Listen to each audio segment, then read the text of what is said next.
Hey everybody, how's it going? Welcome back to Copper Jacket TV. So over the past couple weeks, we've heard a lot about compromise from both the left and the right. But when it comes to your rights, what's to compromise? Let's talk about it.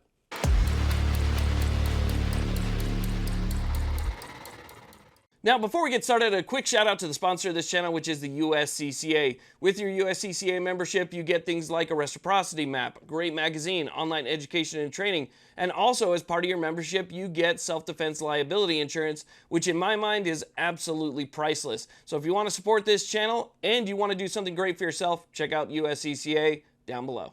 Okay, so let's go ahead and talk about this. Now, I, for one, cannot stand the word compromise when it comes to our rights. Now, I understand compromise in the context of, let's say, dinner. You know, my wife wants spaghetti, I want lasagna, neither of us want what the other one wants, but we want Italian, so maybe we compromise and just have a pizza. I get that, but in terms of our rights, there is no compromise. So what you hear in reality when you hear compromise from the right, okay, that's one thing that they've been talking about a lot. Okay, there might be a little bit of compromise here. What they're talking about is we might just give up a little. We might just give in a little, or we might just cave a little. Because basically what we have here is one side wants to get rid of absolutely everything.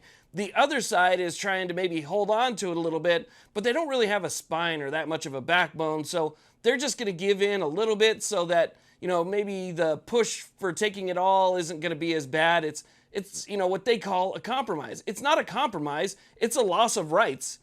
Period. End of story. It is a loss of rights. Whether you lose a little bit of your rights or you lose a lot of your rights, you're still losing some of your rights. That's not a compromise to me. That is an erosion. It's an erosion of a complete right that ends up becoming smaller and smaller over time due to compromise, because do not think that the first compromise is going to be the last compromise, just like this one isn't, right? We have other things like the NFA and stuff that show you that compromise has already happened in the past. So if they say, well, we just want A, B, or C, we won't take everything, but we just want A, B, and C, and if you guys will give us that, then, you know, that'll be our compromise, and we'll go ahead and we'll leave it alone. But really what they're saying is, if you just give up a little bit of the rights right now, we'll leave you alone for a little bit. That's it. Because the next time they come to the table with a compromise, you've already lost the things that you gave up before. And so the next compromise that you have to make, because, hey, you don't want to give it all up again, so let's just give them a little bit so they leave everything alone. The next compromise digs into it, you know, a little bit more. And that's how all the little paper cuts happen. And that's eventually what completely erodes our rights to nothing. So when you start compromising, you start heading down a road that leads to the complete destruction of that right. And that's why compromise should be off the table when it comes to rights. Now, I don't consider myself an all-out, full-on Republican. I consider myself more of an independent conservative, right? I vote based on things that I am interested in. And rights are as high as you can get on the list. You can't get any higher than that. I don't care what letter is next to your name. If you are not for defending and protecting my rights that are given to me by God, but, you know, guaranteed to not be interfered with by the government through the Constitution, then I won't vote for you. I don't care what side you're on. So for me, again, it's more of like a conservative independent is the way that I see it. Now, I do tend to go more towards one side, obviously, and that's because a lot of their views, at least on the campaign trail, tend to align more with mine. And so that's the way that I end up voting. However, I am as disappointed as humanly possible whenever I see somebody that maybe either I voted for or you voted for, or, you know, somebody who thought that that person was there to protect your rights voted for, and to see them say compromise on one of our rights. It's as disappointing as it gets, because again, there is no compromise. You can't touch our rights, period. And yes, it's absolute. So for me, again, whenever you see compromise, just throw that word out. Just ignore it. It doesn't exist in that context. Throw it out, because really what you're saying is, we're just going to give up a little bit of your rights this time. Next time we'll give up a little bit more of your rights, and the next time we'll give up a little bit more of your rights, and so on and so forth, until eventually that's it. There's nothing else left to give. They got everything they want. They just did it incrementally.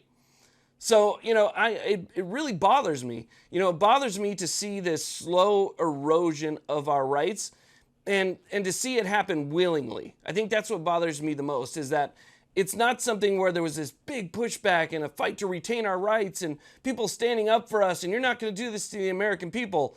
There's none of that. I don't see anybody really standing up there, talking about how there's no way that we're going to do this to the American people. No, it's all about compromise, and we'll just, give them this for now.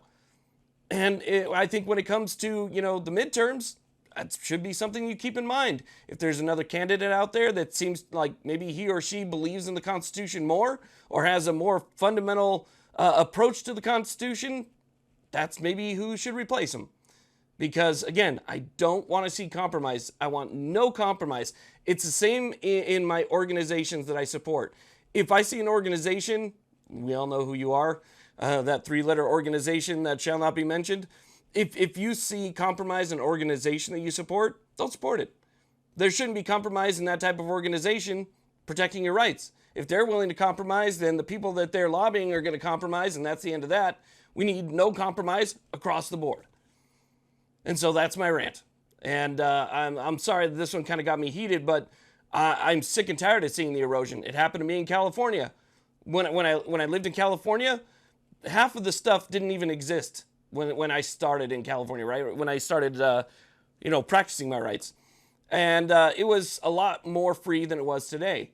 But, every 2, 4, 5 years or so, they would introduce something else. And they would say, this is common sense compromise. And they would introduce it and they would pass because it was just this little thing and people would just vote for it because it was just a little thing.